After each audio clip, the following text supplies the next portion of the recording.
As lutas que você está lutando, a maioria dessas lutas não é lutas que Deus permitiu, são muitas vezes lutas que nós mesmos entramos por má administração, por decisões que tomamos de forma errada. Mas eu quero chamar a sua atenção, principalmente você, homem, você, marido, de que maneira você está cuidando da sua casa. As lutas que você não lutar, os seus filhos terão que lutar por você. E aí, gente, tudo bem com vocês? Que bom ter a sua presença aqui comigo. Mais um vídeo aqui no canal para poder abençoar a sua vida. Pessoal, já quero, antes de nós iniciarmos aqui o tema desse vídeo, você que ainda não é inscrito, eu quero convidar você a fazer parte aqui dessa família. Se inscreva aqui no nosso canal, já dê o seu joinha, isso é muito importante para nós, porque fazendo dessa forma, o YouTube entende que esse vídeo é um vídeo relevante e ele entrega para mais pessoas. E claro, se você conhece uma pessoa que necessita ouvir essa palavra, compartilhe esse vídeo para essa pessoa. Tenho certeza que é uma forma de você abençoar e até mesmo transformar a vida dessa pessoa, tá bom? Vamos lá.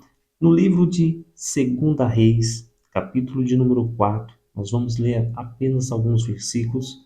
Eu tenho certeza que você já deve ter ouvido falar sobre essa passagem. Vamos lá.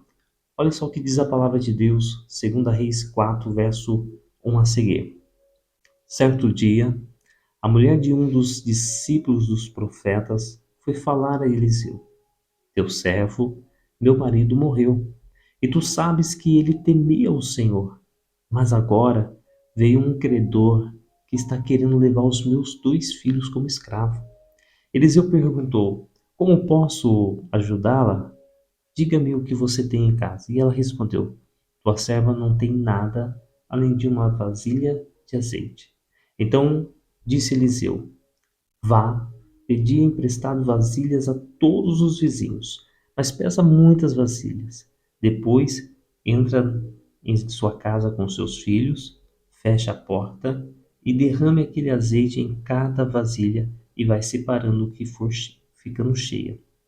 Depois disso, ela foi embora, fechou-se em casa com seus filhos e começou a encher as vasilhas que eles lhe traziam. Quando todas as vasilhas estavam cheias, ela disse a um dos seus filhos: Traga-me mais uma vasilha. Mas ele respondeu: Já acabaram. Então o azeite parou de correr.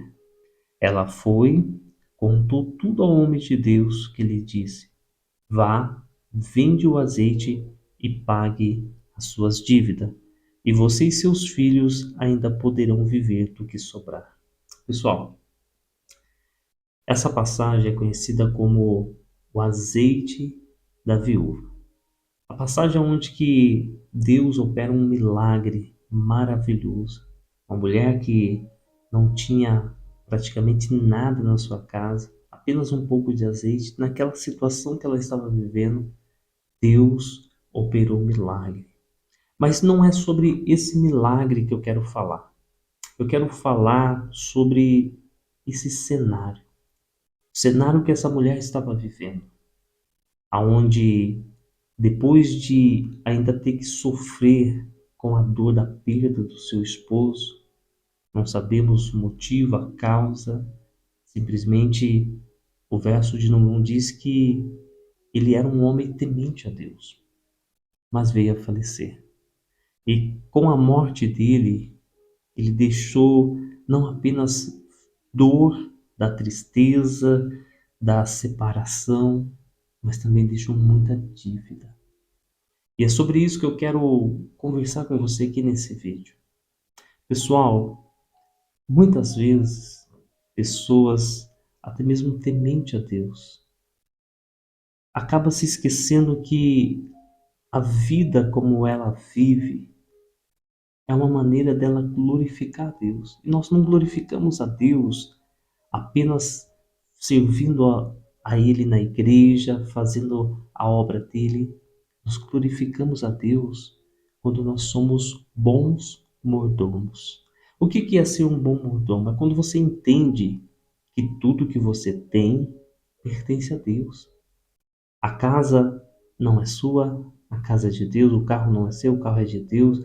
E quando você entende que tudo que Deus confiou a você, Ele vai prestar conta, eu tenho certeza que esse pensamento irá fazer você refletir de que maneira você está conduzindo aquilo que Deus confiou a você. Pessoal, quando eu começo a olhar para essa passagem, muitas vezes as pessoas ficam apenas lembrando do milagre que foi maravilhoso, o milagre que Deus fez. Mas veja a situação que essa mulher se encontrava. O marido dela havia falecido e agora ela se deparou numa situação de luto, mas também uma situação de dificuldade, financeira. Ela chegou esse momento dela falar com o profeta. Eu tenho certeza, gente, e para ela chegar para o profeta, muito provável que ela já tinha talvez feito tudo o que ela podia. Porque quando o profeta perguntou a ela, olha, o que você tem em casa? Ela disse, eu não tenho nada. Aí ela lembrou que tinha um pouquinho de azeite. Então é muito provável que para ela tentar pagar as dívidas, que talvez não eram poucas, né? Eram muitas, para ela tentar pagar, pode ser que ela vendeu muita coisa que ela tinha dentro de casa. Talvez ela viu muita coisa que ao longo da história da vida dela ela foi conquistando, mas por conta das dívidas ela teve que pagar. Mas eu quero chamar a sua atenção, principalmente você homem, você marido, de que maneira você está cuidando da sua casa. Porque não basta apenas você ser fiel a Deus, não basta apenas você dizer, eu sou um bom servo de Deus, eu vou à igreja, eu faço a obra de Deus. Mas como está a sua situação financeira? Como estão as coisas dentro da sua casa? Olha o cenário que este homem, nós não sabemos a história, nem o motivo como que ele morreu, mas o primeiro versículo diz que ele era temente a Deus. Mas veja a situação que ele deixou a sua esposa e os seus filhos.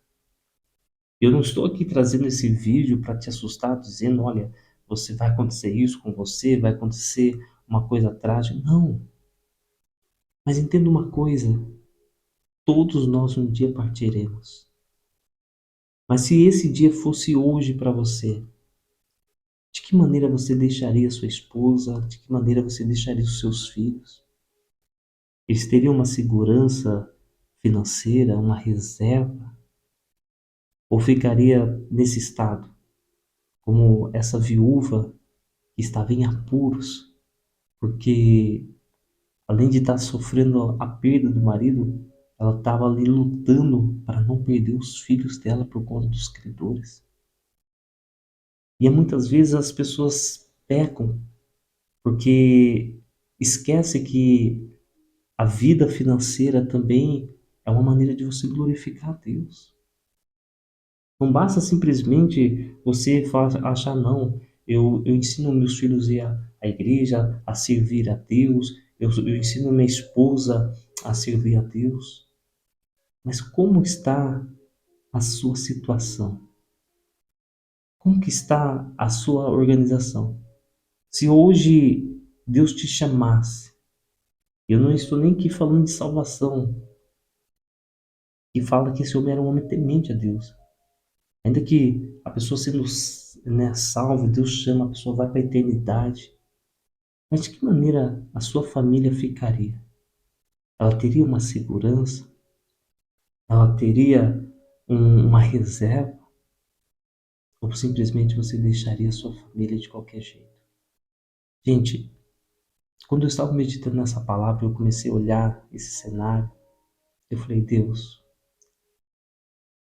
esse fim que esse homem teve, embora todos nós um dia passaremos pela morte, mas não é o fim que Deus deseja para aqueles que temem Ele.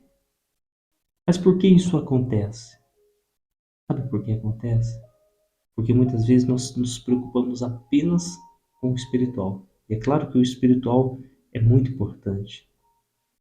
Mas você precisa entender que não é apenas o espiritual.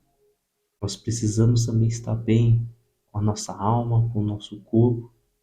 E quando eu me refiro também ao corpo, eu me refiro às demais coisas necessárias. É claro que Deus é o Deus que supre tudo, mas o que nós mais vemos hoje são pessoas que vivem como se não existisse o amanhã. Pessoas que vivem de uma forma totalmente errada, principalmente no quesito de educação financeira. Não se preocupa, simplesmente compra, simplesmente faz dívida. E se Deus te chamasse hoje, de que forma ficaria a sua família? Você ficaria feliz em ver uma situação como essa mulher, a ponto de quase perder os seus filhos pelos credores? É claro que naquela época a lei permitia isso. Hoje não existe, né, uma lei que possa permitir dessa forma, pelo menos aqui no Brasil não. Mas se você partisse hoje, a sua família ficaria em apuros? Ficaria desolada? De que maneira você deixaria a sua esposa, os seus filhos? De que maneira? Eu quero trazer essa palavra com todo amor para que você possa refletir. Há uma responsabilidade muito grande para nós, principalmente nós homens, que somos, né, responsáveis pela nossa casa. Eu sei que eu estou aqui ministrando para muitas pessoas, entre essas pessoas, muitas mulheres que elas precisam fazer o papel de mãe e pai ao mesmo tempo. Às vezes, por não ter o pai ali presente, e às vezes até mesmo ter o esposo, mas muitas vezes o esposo que não toma ali a posição e ela tem que tomar essa posição para poder cuidar das coisas da casa. Mas a pergunta que eu faço para você hoje é: se Deus te chamasse hoje, de que forma ficaria a sua família? Nós louvamos a Deus por esse milagre da multiplicação do azeite, mas será que esse é o fim que Deus deseja para todo cristão? E quando partir desta vida e entrar na eternidade, deixar um monte de conta, um monte de dívida para que os filhos possam pagar? Eu quero que você grave bem essa frase que eu vou dizer para você agora. As lutas que você não lutar, os seus filhos terão que lutar por você.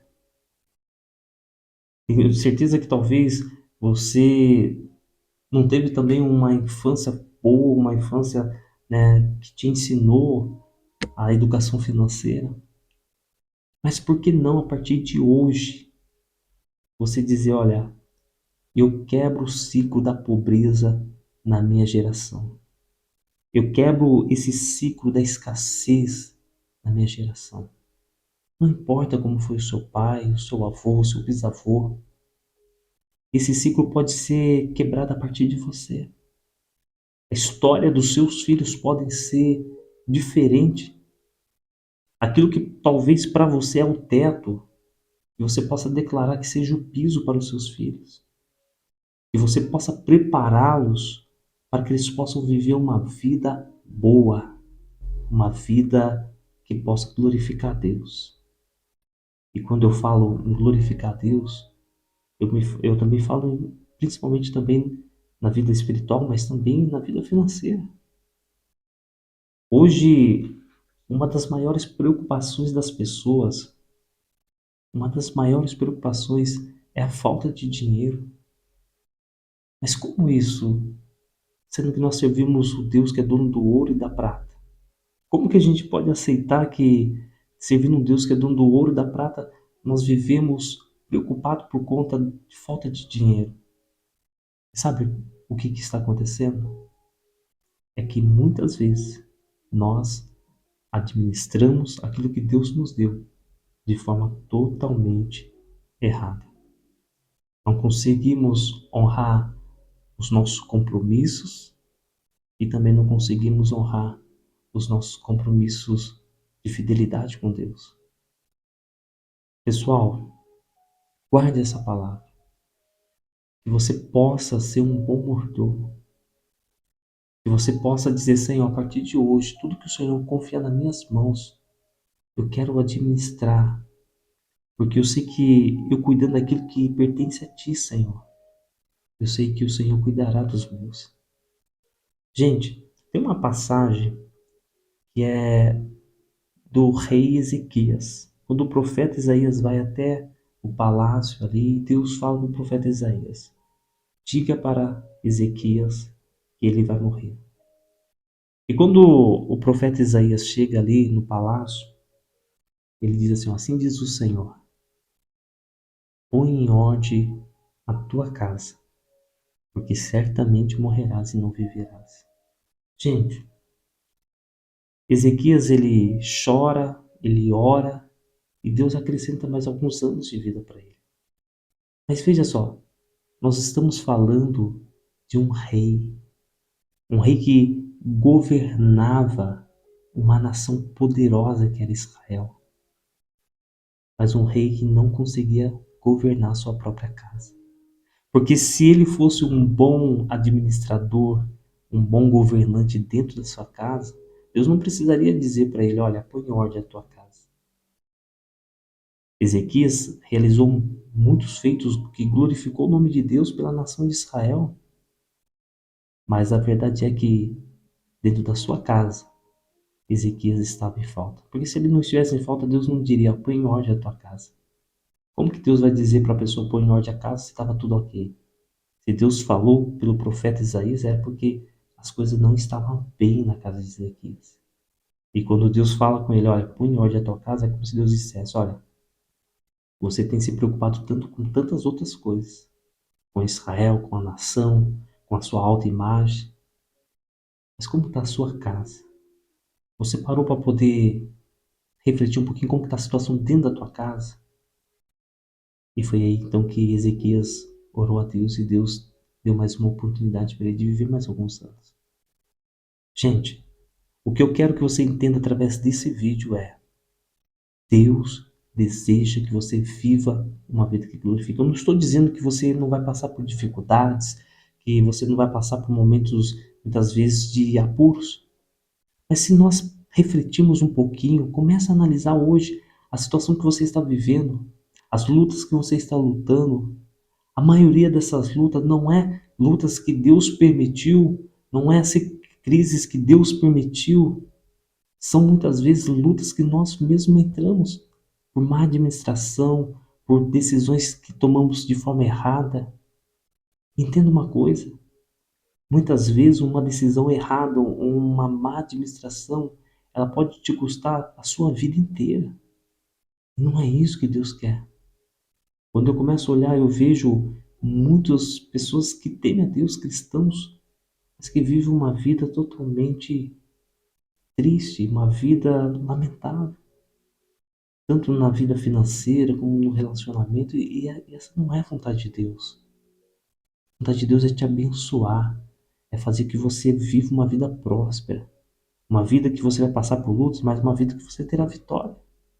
E que quando você chegar no fim da sua vida, que você possa dizer como o apóstolo Paulo: olha, combati o bom combate, guardei a fé, encerrei a carreira, guardei a fé. Gente, que as pessoas possam lembrar de você não como um devedor, como uma pessoa que deixou a família em aperto, uma pessoa que deixou a família em apuro, mas que as pessoas possam lembrar de você como um homem de Deus, que cuidou da sua casa e cuidou das coisas do reino de Deus. Lembre nisso. Reflita um pouco sobre isso. Se Deus te chamasse hoje, qual é a situação que você vai deixar sua esposa? Qual é a situação que você vai deixar os seus filhos? E que você possa pedir a Deus sabedoria para que então você possa administrar bem aquilo que Ele confiou a você. Que Deus te abençoe, guarde essa palavra e lembre sempre, fique com Deus.